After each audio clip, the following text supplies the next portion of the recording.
menjelaskan bagaimana partisipasi masyarakat dalam pendidikan itu sendiri.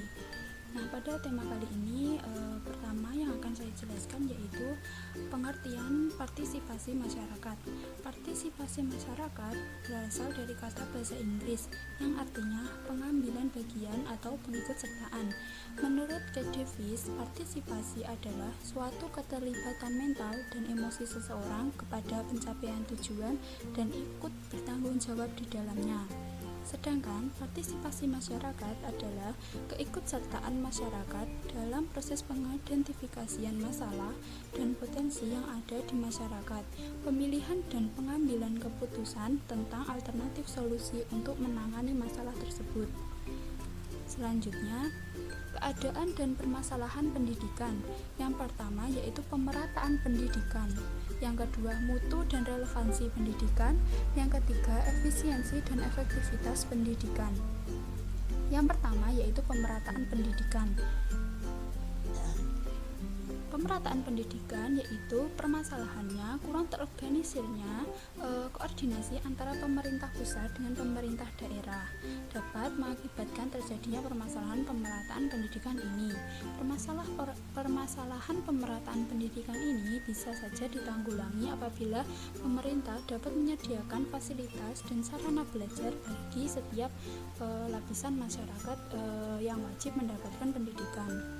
Selanjutnya yaitu mutu dan relevansi pendidikan. Yang pertama, permasalahan yang muncul yaitu mutu proses pembelajaran yang belum mampu menciptakan proses pembelajaran yang berkualitas. Yang kedua, yaitu hasil pendidikan juga belum didukung oleh sistem pengujian dan penilaian yang melembaga atau independen. Dan yang ketiga yaitu uji banding antara mutu pendidikan suatu daerah dengan daerah lain belum dapat dilakukan sesuai yang kita harapkan atau sesuai dengan tujuan dari pendidikan itu sendiri. Yang keempat yaitu rendahnya kualitas tenaga pengajar. Rendahnya kualitas tenaga pengajar ini sangat berisiko dari mutu dari pendidikan itu sendiri. Nah, melihat permasalahan-permasalahan tersebut, maka dibutuhkan kerjasama antara lembaga pendidikan dengan berbagai organisasi masyarakat. Pelaksanaan kerjasama ini dapat meningkatkan mutu pendidikan itu sendiri.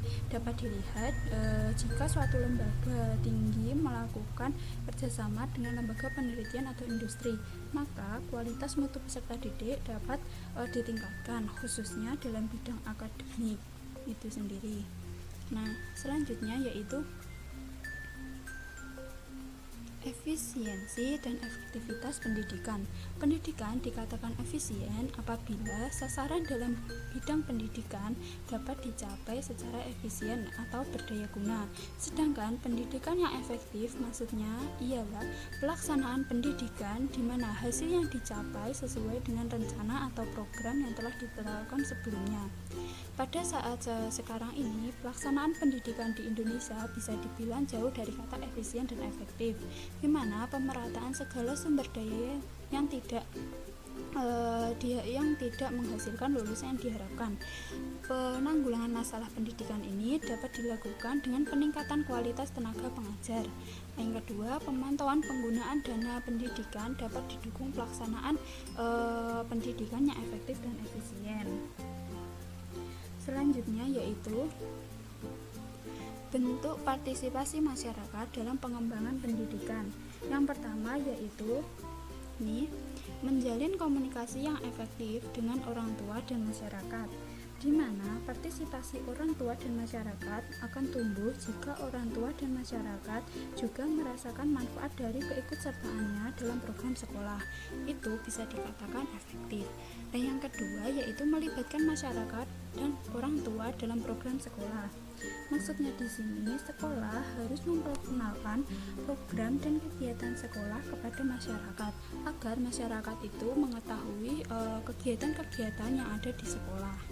Yang ketiga yaitu mengundang masyarakat dalam rapat tahunan sekolah, di mana masyarakat perlu tahu dan perlu melakukan pemantauan atau evaluasi terhadap penyelenggaraan pendidikan itu sendiri.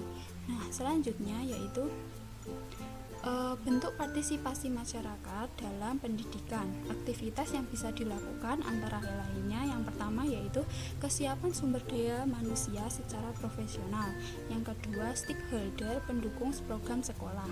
Yang ketiga, menghadiri pertemuan sekolah untuk mengetahui perkembangan siswa atau anak peserta didik kita atau anak kita sendiri. Yang keempat yaitu membantu murid dalam belajar di rumah misalnya. Yang kelima yaitu mencari sumber-sumber lain atau pendukung untuk pencapaian masalah pendidikan.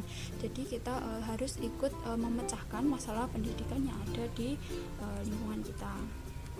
Selanjutnya, terdapat faktor penghambat partisipasi dalam pendidikan dari pihak masyarakat. Yang pertama, apatisme atau selama ini masyarakat jarang sekali dilibatkan dalam pembuatan keputusan oleh pemerintah daerah. Yang kedua, yaitu tidak adanya kepercayaan masyarakat kepada pemerintah daerah. Sedangkan yang ketiga yaitu hambatan kultural, di mana hambatan kultural ini bisa disebut sebagai adanya sebagian masyarakat yang menganggap bahwa pendidikan formal bertentangan dengan adat mereka. Jadi mereka menganggap bahwa kegiatan proses pembelajaran itu merusak adat mereka yang sudah terjalin sebelumnya. Yang keempat yaitu hambatan geografis.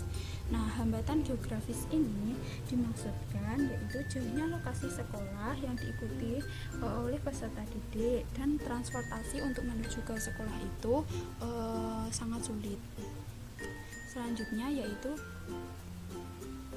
faktor yang menghambat partisipasi masyarakat dalam pendidikan dari pihak pemerintahan. Yang pertama, lemahnya komitmen politik para pengambil keputusan di daerah. Yang kedua, lemahnya dukungan sumber daya manusia yang dapat diandalkan untuk mengimplementasikan strategi peningkatan partisipasi masyarakat dalam pelayanan publik.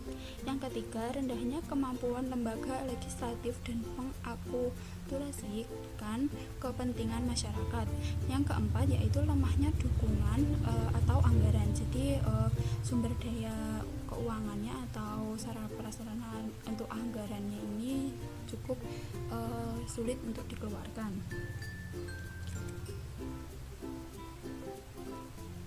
Sekian presentasi dari kelompok pertama ini, semoga bermanfaat untuk kita semua. Saya akhiri, wassalamualaikum warahmatullahi wabarakatuh.